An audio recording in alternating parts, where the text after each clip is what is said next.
Mi chiamo Davide Sabadin, sono il responsabile regionale energia di Legambiente in Veneto, mi occupo di energie rinnovabili, agricoltura e anche di politica energetica. Sono la persona che segue il tema del nucleare per Legambiente in Veneto. Sono Sergio Berlato, sono un deputato del Parlamento Europeo. Io sono responsabile per il nord-est Italia del movimento ecologista europeo Fare Ambiente. Ho pensato, oddio ci risiamo, un incidente un po' più grave di quelli che normalmente comunque avvengono ogni anno e non se ne ha notizia nelle varie centrali che ci sono in giro per il mondo. Tutti i referendum nucleari che si indicano in Italia portano sfiga, ho coinciso con Chernobyl la volta scorsa e con Fukushima questa volta. Ho pensato al fatto che il dramma di più di 15.000 morti per effetto del terremoto e del conseguente tsunami e il dramma di centinaia di migliaia di persone è stato oscurato dalla strumentalizzazione sul nucleare sì, sul nucleare no, una cosa veramente indegna.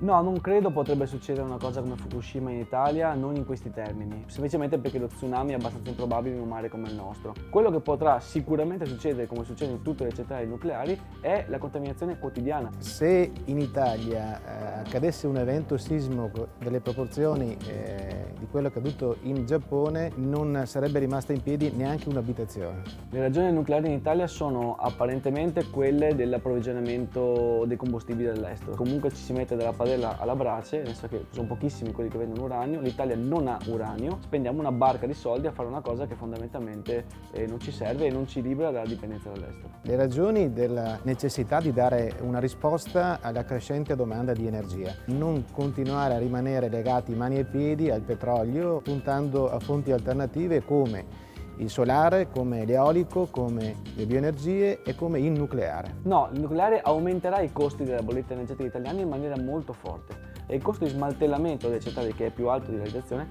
non c'è nella bolletta del nucleare, si paga solo l'uranio, che evidentemente costa poco, ma non è quello il vero prezzo del nucleare. Da solo no, assolutamente no. Bisogna dare risposte diversificate, puntando su tutte le fonti energetiche. Sostanzialmente è sostituibile dal risparmio energetico.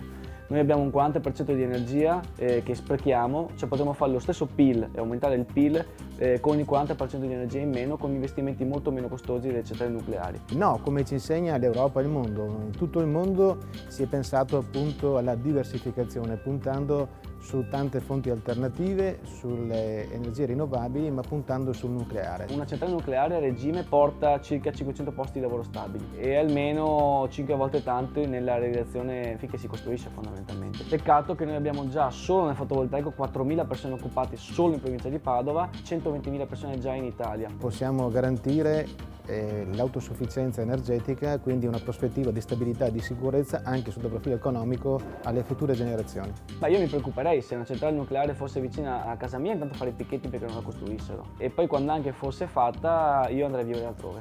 Mi sentirei molto più sicuro rispetto ad avere vicino a casa una centrale termoelettrica funzionante, alimentata con idrocarburi. Pensa al tuo portafoglio se non vuoi pensare all'ambiente. Il nucleare costa un sacco di soldi in più. In Italia ogni anno muoiono più di 8.000 persone per effetto dell'inquinamento atmosferico prodotto dalla combustione degli idrocarburi e delle centrali termoelettriche. Dividerci nucleare sì, nucleare no, non garantisce la sicurezza dei nostri cittadini. Va ricordato che non è la stessa cosa stare a 30 km da una centrale o a 350 km da una centrale. Guardate Fukushima cosa sta succedendo adesso. Affidarsi ai tecnici che devono indicare alla politica quali sono i siti più sicuri per costruire delle centrali che possono garantire la sicurezza ai cittadini.